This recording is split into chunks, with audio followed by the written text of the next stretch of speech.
So, Theresa May, in a bid to embrace our freedom from the EU, has hatched a plan for a festival of all things British. A farewell fingers up to the balmy Brussels bureaucrats. And who wouldn't want to walk away in style with our heads held high? But there's no need to invent the wheel. From 1880 and annually up until 1999, we as a nation held a royal tournament, a celebration of the men and women who really make this country great. Our frontline services displaying why they are revered as the best in the world, why we, as a small island, lead the way in defending ourselves. Televised to the nation and the rest of the world, attended by the baked bean herself, this extravaganza eclipsed anything the Europeans could muster by a statutory mile. Flags waving, drums beating and gunners gunning. I say bring back the Royal Tournament. It's an event of national importance. And Theresa, if you really want to showcase our nation, leave it up to me. I'll sort it out for you while you concentrate on cutting us away.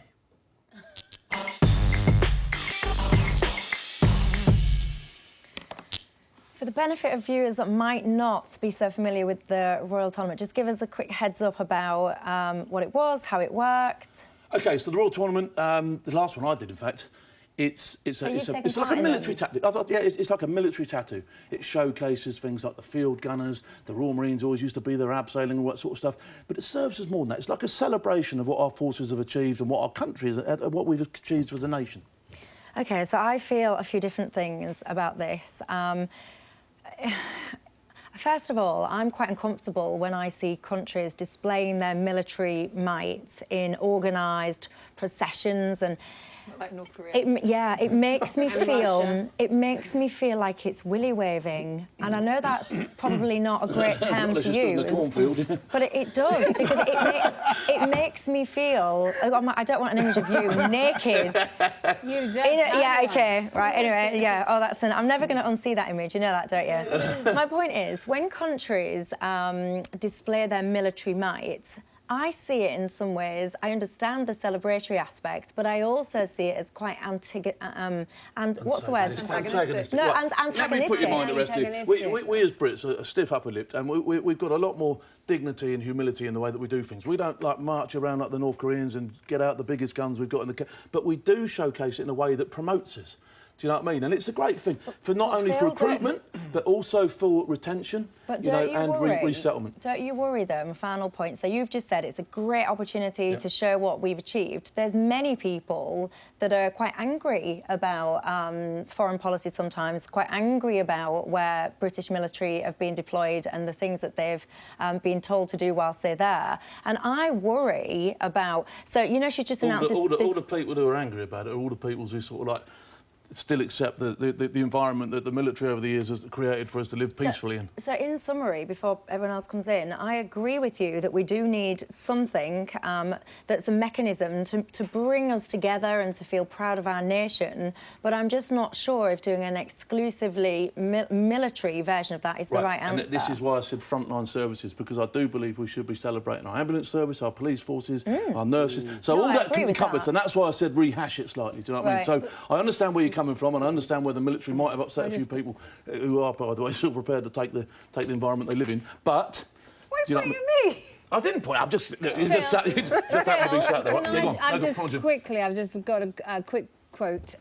So only 15% of 18 to 24-year-olds describe themselves as very patriotic. So in terms of the next generation, I don't think you particularly have an audience for this. No, and I think we should be trying to build up this patriotism. Do you think that's terrible? I think it's all... not very patriotic. Depends how you define patriotic. Sandhurst, the military academy in the world, and I sat there behind a 15-year-old girl who, when we stood up to sing the national anthem, didn't know the words. Yeah. I'm absolutely appalled. I think that's terrible. And so, you know, that sort of thing is the sort of thing we need to be working in the schools, giving people direction and going on to 2 or 3 of the conversations we had today. If we had more direction and more aim and more point in life, you know, we'd keep ourselves on the straight and narrow a lot better than what we do. My issue with this is the cost. So a couple of weeks, last week, you were talking about, which I completely agreed with you, about how we get more ex-servicemen into work. So I'd rather we spent the money on programmes like that than military pageantry. How does that do that? This promotes the military. This gives people to stand on a pedestal and they can explain what they've been doing and how they are. So in terms of resettlement, people can visit this and see that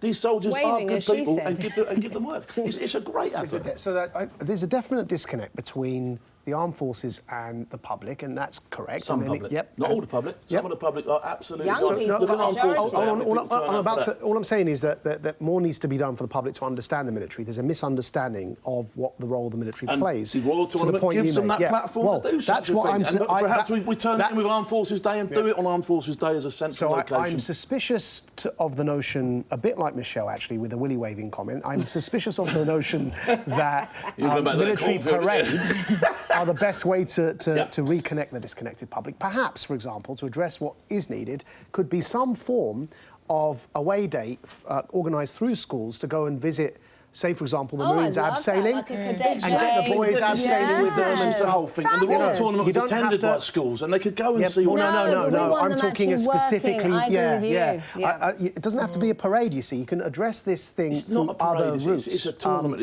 Because I just think what Michelle said earlier, I mean, last time I saw a military parade, it was in the dictatorship of Egypt. It's not a parade. It's more than a parade. I was in jail. It's more than a parade. It's more than a parade. It's an event. It goes on over 5 days. Oh, my God! People can come and visit. Oh, my God, yeah. People can come and visit. They can talk to the guys and girls that are there. They can see various stuff going on in an arena. It's great. But don't you think... Schools are great. Get the schools in there. But don't you think like an away day? Say, for example, they came to my school when I'm 15. They took me and everyone that wanted, boys and girls, and we went to learn how to abseil with Marines. Don't you think that in a little private... I get that perfectly. And a lot of these units do have recruitment teams that go out and do that sort of thing. So take that money and invest it into that. What's my objective? My objective is to get the Royal Tournament reinstated. What purpose?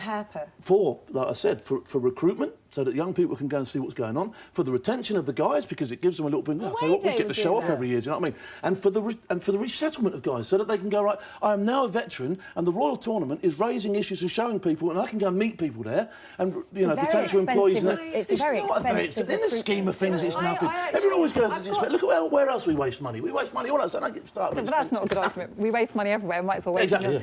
I have some sympathy with you today, because last week we were talking about what I found a shocking statistic, which is the fact that it's very difficult for ex-servicemen and women to find jobs. And I would have thought employers would love them, because they've shown, commitment, loyalty, discipline. And I think, and we talked about this, and I agree, I think there is a cultural problem in this country that we don't have a good relationship with our armed forces. This is a great opportunity. And I think we should all appreciate what they do for us. We couldn't enjoy all of the benefits we enjoy of being in this country if we didn't have a military that were keeping us safe. So I definitely agree there is a disconnect, like you were saying as well, Majid. And I think you're right that we should think about ways to bridge that cultural divide. A beauty pageant, but I do agree with some of the others that this doesn't strike me as the way to do it necessarily as the answer. You know what? I was thinking about this. Like, don't know if you know. I'm sure you know about this, Jean. In Ghana, lots of African countries have Independence Days, where everyone parades. School children, nurses, teachers, doctors, the military, politicians. Everyone parades, and it's a celebration of the nation. And they can do that because they've got quite a cohesive identity as a nation that's only 60 years old, only been independent for for a few decades, and they built this idea of a nation, and people really buy into it. And we don't have that, and that is a big... Well, we did have it, but people smashed it all down. I'm trying to rebuild it. You know what I mean? People smashed down the British thing. I want to build it back up again. No, but the problem we have is that the reasons we don't have a cohesive sense of Britishness are very deep, and I don't think a parade is going to solve them. And I think there's a much bigger conversation. I do think we're in danger of letting Theresa May get off the hook here and focusing just on Phil. Here's what Theresa May said about the actual festival she wants to organise. Almost 70 years ago, the Festival of Britain stood as a symbol of change. Britain once again stands on the cusp of a new future as an outward-facing global trading nation. We want to showcase what makes our country great. Pause for dramatic effect. Today, we want to capture that spirit for a new generation, celebrate our nation's diversity and talent, and mark this moment of national renewal with a once-in-a-generation celebration. She's talking about a festival she wants to organise to boost herself and her ratings in the general election 4 months after that festival. I remember... I remember when Tony Blair tried this thing with the Millennium Dome thing, and it fell flat on its backside. But the Royal Tournament ran for years, and they only stopped it because they pulled the plug on it because their money and stuff. Do you know what I mean? So quickly, you know what I'd love to see? I would love to see ex-servicemen being trained up as teachers. Talking of campaigns, here's a worthy one, guys. We have to move on, but here's a worthy campaign for your attention. You may have noticed that we've had some information on the bottom of your screens throughout the programme about Sky News' campaign Make Debates Happen, which is calling for an independent commission to ensure TV debates become a regular fixture of UK elections. We've had some great support over the past few days. Here's some of the highlights. It's an excellent idea. I'll support the petition. As soon as I get the opportunity to sign it, I will. It's exactly what we need. They are essential. I certainly support Sky's campaign. We've always wanted debates between leaders, not just the party leaders, but also with the spokespersons for different departments. The public do expect it, and I think they're entitled to it. It's very much to the credit of Sky that they've come up with this proposal. I agree with Sky News, and what's more, I think you should go further. I think you should have deputy leaders debates as well, and I'd love to be part of it. I think it's an excellent idea. I think the public has a right to hear from all parties. I do think that actually leaders' debates are here to stay. I think they're great. Tom Watson's looking really healthy. And don't forget, you can join in the campaign by signing the petition at skynews.com/make debates happen. And if you want to show your support, use the hashtag #MakeDebatesHappen.